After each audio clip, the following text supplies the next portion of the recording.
Coffee की महक नाक को छू कर गुजरी तो ना जाने क्यों तुम्हारी हंसी याद आ गई। हमारी कई यादें जुड़ी थी इस जगह से।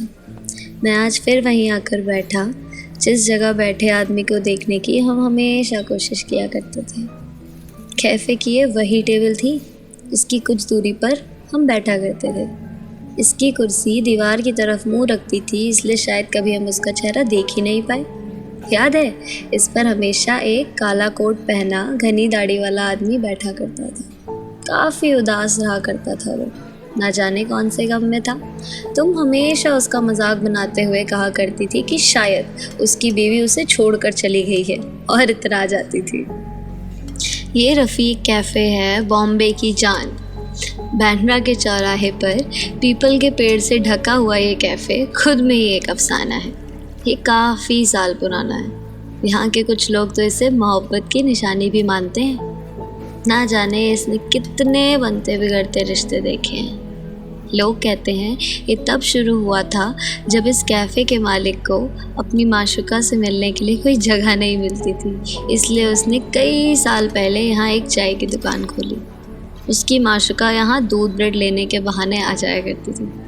कितना वक्त मिलता होगा ना उनको एक दूसरे से मिलने का, सिर्फ कुछ गिनती के पल, लेकिन फिर भी वो हर रोज़ उससे मिलने आया करती थी। कितनी अजीब चीज़ है ना ये प्यार। लोग सिर्फ एक दूसरे को देखने की चाहत में ही कितना इंतज़ार करते हैं। तुम्हें याद है, हम भी पहली बार यहीं मिले थे। तुम अपने सफ़ेद सूट में आई थी जिसका दुपट्टा केसरी था। मुझे आज भी याद है, जब तुम दरवाजे से अंदर की ओर आई तो लगा चांद धूप पड़े चला आया। उस पल के बारे में सोचता हूँ तो लगता है कि कल की ही तो बात है। और शायद तुम्हें याद ना हो, तुमने मुझे पहली नज़र में रिजेक्ट कर दिया था। लेकिन फिर वक्त चलता रहा और वक्त के बादलों पर बैठकर हम भी उड़ने लगे। मैं हर रोज़ अपने कॉलेज का लास्ट लेक्चर बंक करके यहाँ आ जाता था और तुम भी अपनी मम्मी से झूठ बोलकर कि अपनी दोस्त ऋतु से मिलने जा रही हो कहकर यहाँ चली आती थी। हमने ना जाने कितनी यादें बनाई थी इस जगह। तुम्हारा चाय की प्याली के साथ नादानी से खेलना, सड़क पर आते जाते लोगों की नकल कर उनका मजाक उड़ाना। दूसरों का मजाक उड़ाना गलत बात है, लेकिन तुम्हारी ये बात ना जाने कभी गलत क्यों नहीं लगी। खैर, तुम्हारी तो कोई भी बात मुझे बुरी लगी ही नहीं कभी। तुम्हें याद है, जब तुम पहली बार मेरे घर आई थी, तुम अंदर आते ही टेबल पे रखे बाज से टकरा गई थी। मेरा फेवरेट था वो। उसकी कीमत कहीं ज़्यादा थी, लेकिन उसके बाद जो तुम ठहाके मार के हंसी थी, उस हंसी के सामने तो सब फीका था। और फिर वो पल जब हम एक साथ उसी घर में रहने लगे। ना जाने तुम्हारी कितनी यादें अपनी कोख में लिए बैठा है वो मकान। साथ देने को कोई नहीं है, तो बस तुम्हारी दीवार पर लटकी तस्वीर से ही बातें कर लेता हूँ कि कैसे तुम छोटी छोटी बातों पर मुंह फुलाकर बैठ जाती थी। कई घंटों तक बात नहीं करती थी, लेकिन खुद ही आकर गले लगाकर सो जाती थी। और ना जाने फिर एक रात तुम किसी बात पर नाराज़ होकर यूँ चली गई। मैंने सोचा तुम शायद वापस आ जाओगी, लेकिन ये मेरी ज़िंदगी की सबसे बड़ी भूल थी। मुझे तुम्हें मना लेना चाहिए था। हर रोज़ अपने आप को मैं कोसता हूँ कि शायद उस रात मैंने तुम्हें अपनी बाहों में भरकर रोक लिया होता, जैसे कि मैं हर रोज़ किया करता था। वक्त बीतता गया, तुम नहीं आई। कुछ दिन बाद मैं तुम्हारे घर भी गया था, लेकिन तुम्हारे घर वालों से सिर्फ डांट खाकर चला आया। उन्होंने बताया कि तुम हमेशा के लिए चली गई हो। कहाँ, ये पता करने के लिए ना जाने कितने दरवाजे खटखटाए, कितने लोगों से मिन्नतें करी, लेकिन फिर एक दिन मैं थक कर हार गया। अब वो घर भी काटने लगा है मुझे। बस अपनी यही कहानी हर रोज़ इस कैफ़े को सुनाने चला आता हूँ, तुम्हारे इंतज़ार में।